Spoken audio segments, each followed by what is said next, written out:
Hello, welcome to the webinars for the Professional Development course for adult educators of the Test to Share project. This webinar will focus on supporting mental health and psychosocial well-being. My name is Velina, and today we will discuss some key mental health challenges and impact of the social and emotional factors, and also practical strategies to create a supportive and inclusive learning environment. As we work with elderly learners, particularly those from vulnerable and migrant backgrounds, understanding their psychological needs becomes essential. This session will equip you with the knowledge and tools to address these challenges and enhance the well-being in education and in community settings.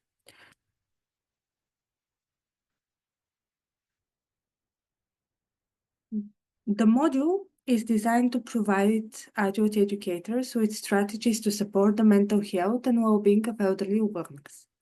Our main goals are to understand, first, the common mental health challenges faced by elderly women, including anxiety, depression, social isolation, and etc.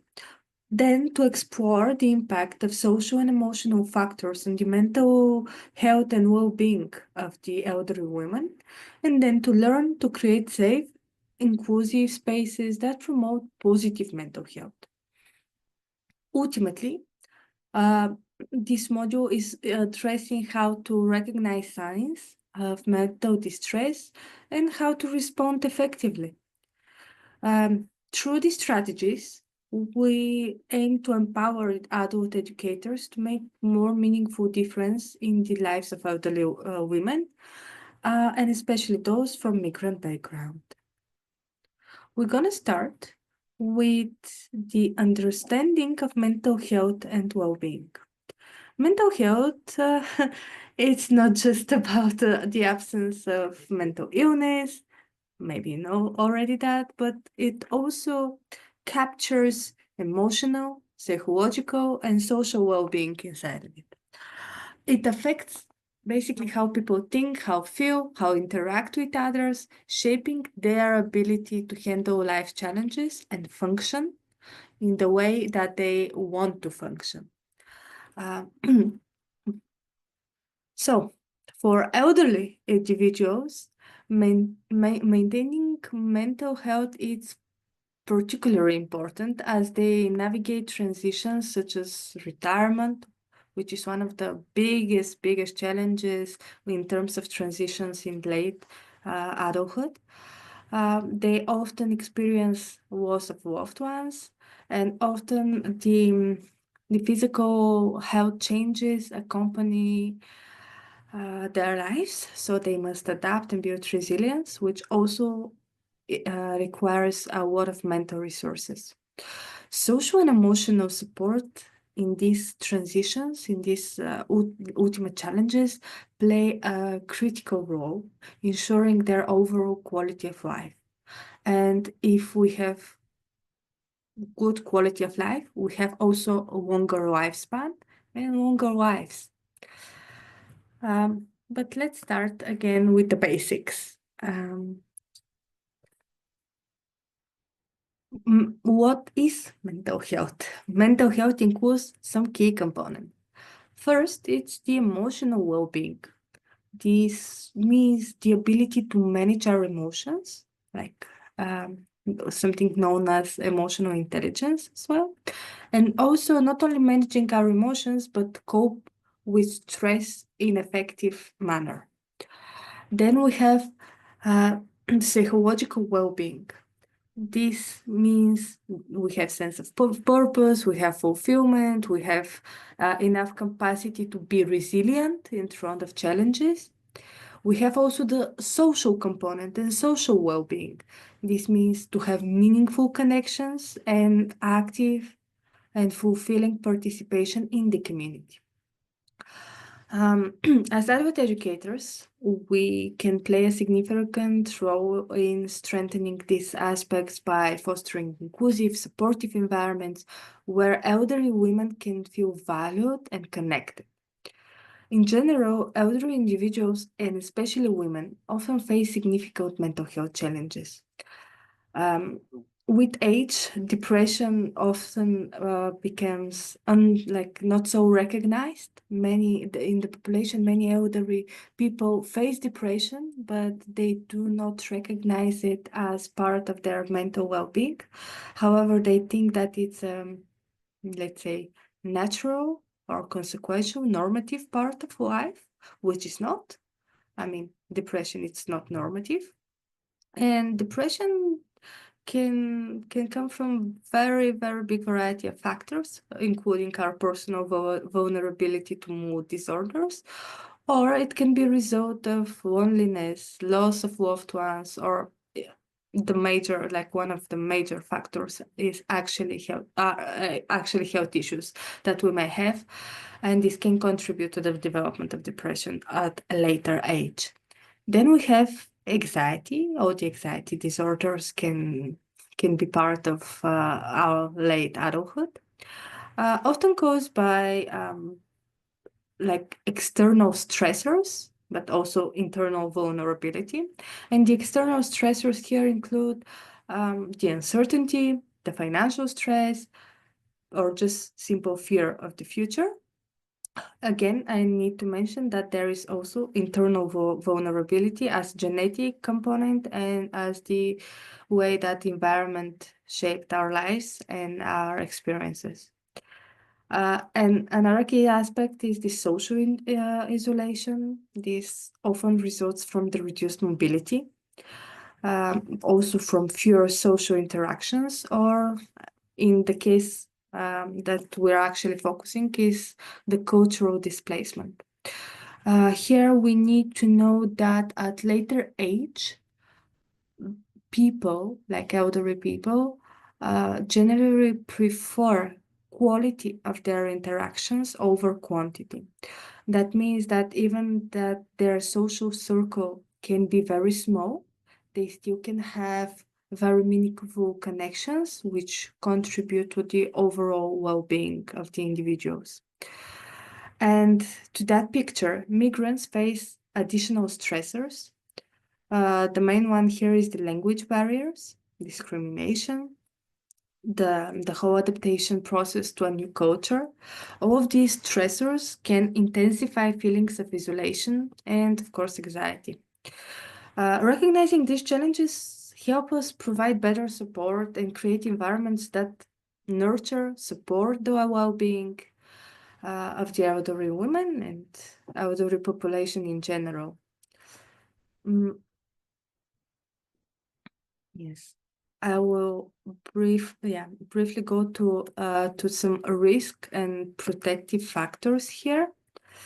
Mental health can be also influenced by risk factors and protective factors.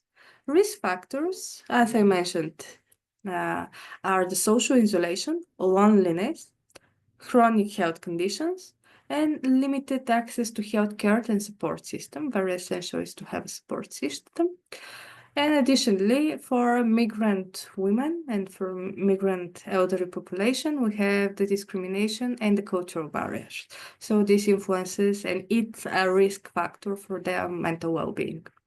And then we have the protective factors, factors that are positively contributing to their mental well-being. One of which is the supportive community programs. This project aims to create such.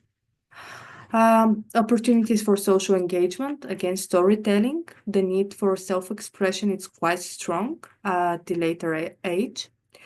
The access to mental health and social services is also a very big protective factor. So by fostering those factors, by strengthening those factors, we can also strengthen the mental resilience and well-being among the elderly learners. They can be encouraged to participate in the communities, to express themselves, to form meaningful connections, which it might be hard given the language barriers and cultural barriers, but still, it's very essential, very key and crucial point of building up like more holistic strategy for well-being and empowerment. So why mental health matters in community education? Adult education has tremendous role in promoting well-being. The educators actually can create safe spaces where elderly women feel heard, feel the respect, feel valued. Then the educators also can encourage the self-expression through storytelling, through creative workshops, through group discussions. And as I mentioned, it's easier in other webinars, it's easier to start with group discussion, to spark a conversation, to spark an interaction, and then to move to more personal ways of expression, such as storytelling, and such as showcasing our creativity and our own personal narrative that influenced our experience in life. Then the educators actually can facilitate the community involvement so they can reduce the social insulation. If we don't have some form of structured interaction, it's like with some kind of purpose, it's very hard to trigger, to inspire, or to attract and basically lure elderly people to be part of something bigger, as they face many barriers, inner and external, like here we speak for diverse set of barriers, to go and join without fear some community events or some community programs and etc. So for migrant elderly women, one of the things is when we celebrate cultural heritage, while building bridges to new communities, it's very, very vital. Basically, while we acknowledge the culture that they bring with them, we also need to open new roads to connect that culture with their current life, with their current reality, with the culture that they're placed now in.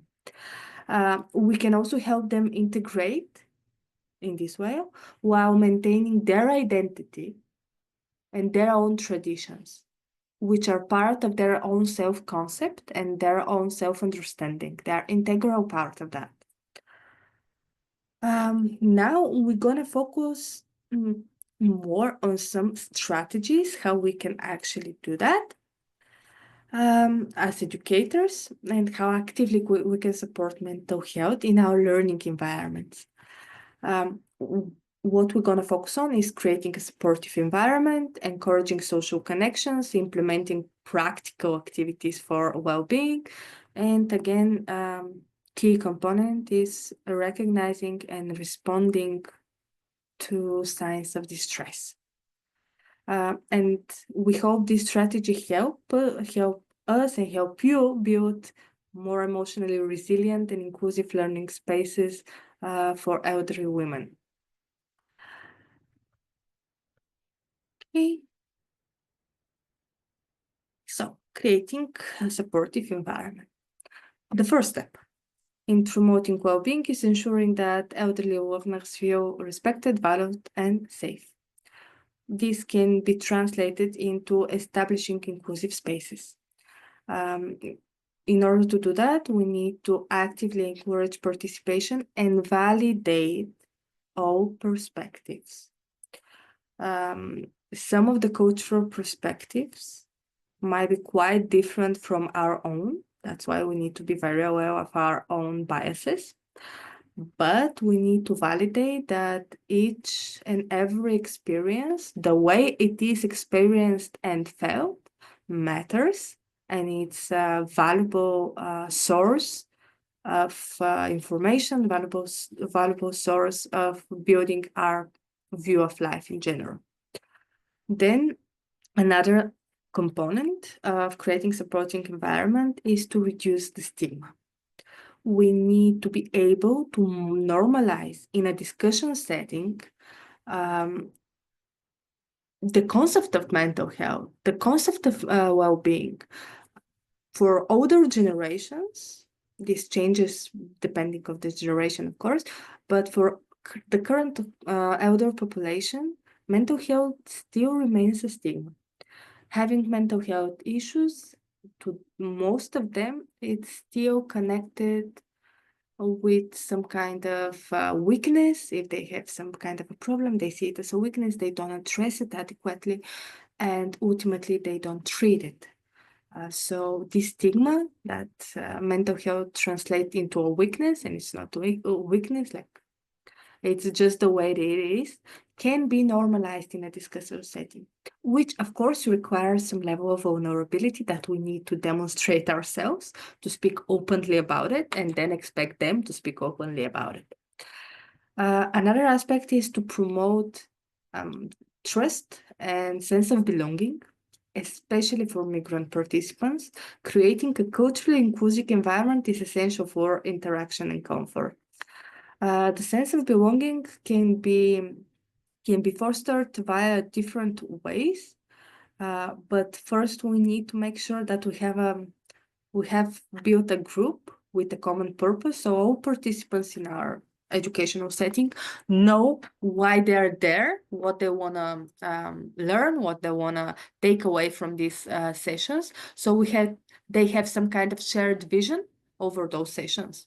This is the sense of belonging, that they are doing something together as a group, and the best is, as I said, it is something to be towards a common goal.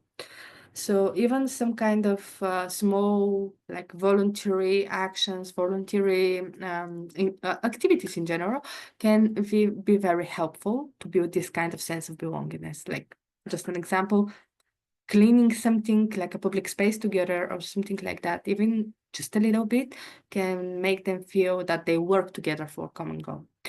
And promoting trust, I think you as adult educators know already quite a lot about it. However, I need to mention that trust starts when we first when we trust our learners, our participants, and we hope that they trust us back. And it's a connection, like it goes both ways. So we cannot expect to be trusted if we don't trust the other side. And a supportive environment can actually foster confidence and actually foster engagement. This can help elderly women build social connections and ultimately can lead to resilience. Loneliness is one of the biggest threats to elderly mental health, as I mentioned. And thus, educators can encourage social bonds. Again, first by organizing group activities. Of course, I prefer some type of voluntary charity work. Personally, I prefer that. However, what also works is having book clubs, storytelling sessions on given topics, or creative workshops, somewhere where they can learn and also where they can express themselves. Because it's not like high school students. They need to feel that their participation gives something to the others as well, not that they just take from the learning sessions or the community activities. Another thing is to encourage intergenerational exchanges. This means to bringing different age groups together and help them, support them, learn from each other. And we can also, again, foster a sense of community. Again, local initiatives, in my personal view, work best. Volunteering programs and anything that is valued by the community and is for the good of community. When elderly learners feel socially connected, their mental health improves significantly because they have a sense of purpose, they have a sense of belongingness, so they belong to a group, and they feel that they bring something and give something. And this generativity is a key to the adult, to the adult well-being, like especially for the seniors. Then we can now talk a little bit more about the practical activities for well-being. We as adult educators can introduce very simple yet powerful activities to support the emotional well-being. Mindfulness and relaxation techniques, it's just the basics, but it almost always works. This could include breathing exercises, guided visualizations, gentle movement exercises. It's always good to lay the ground with such techniques, and I'm a big fan of those. Then another thing that we can do is to have gratitude practices. Very good strategy when we're dealing with migrant women and hosting communities, because often this is seen as one-way direction, that hosting communities give something to migrant women and they should be grateful, and of course most of them are, and this is the semi-healthy dynamic here.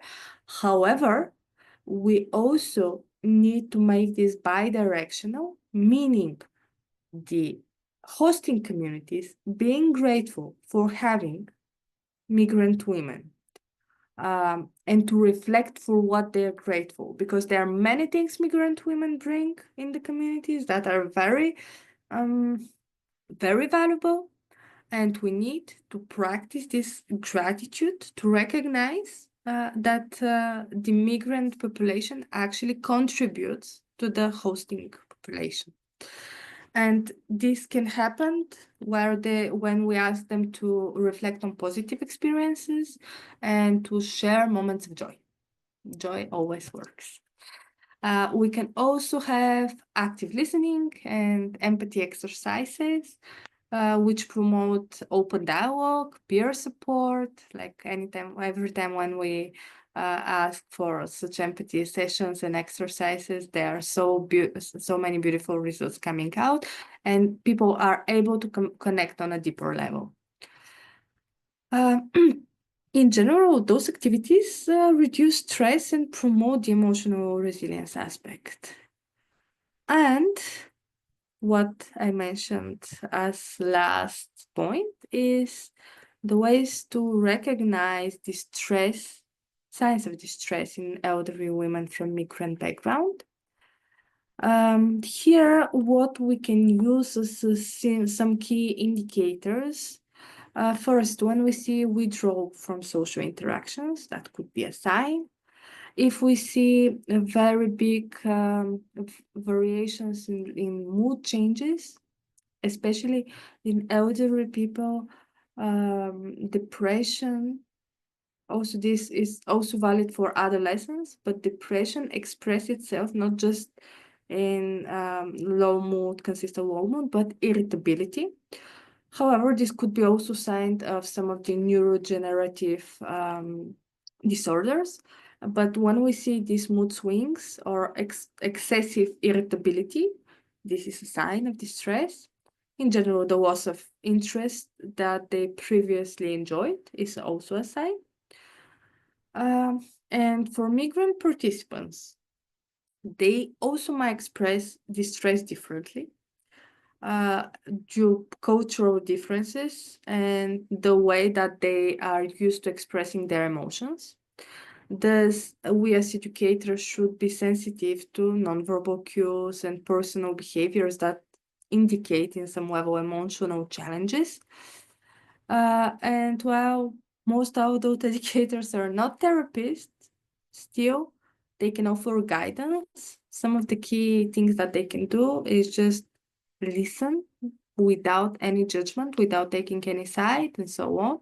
Just validate the emotions of the person who is sharing.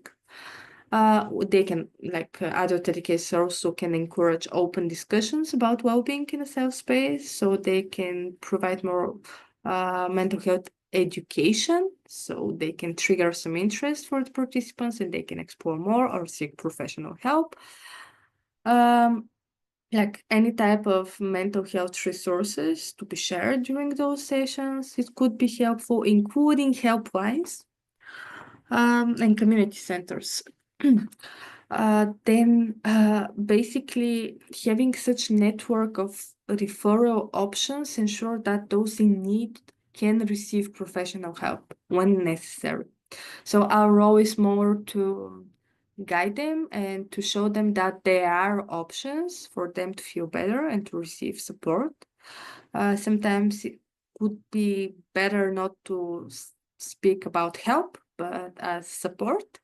Again, we need to be very sensitive about the language we use here, so we don't contribute to the stigmas that are often associated with mental health.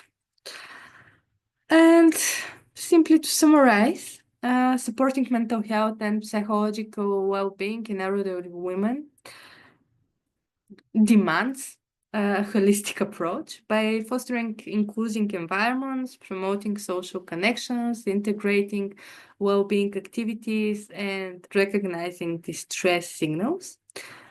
We can create lasting impact, help them have good quality of life, and actually add years to their lives. Thank you for listening. You can find all webinars on the online platform of the To Share project, and our team really hopes you enjoy them.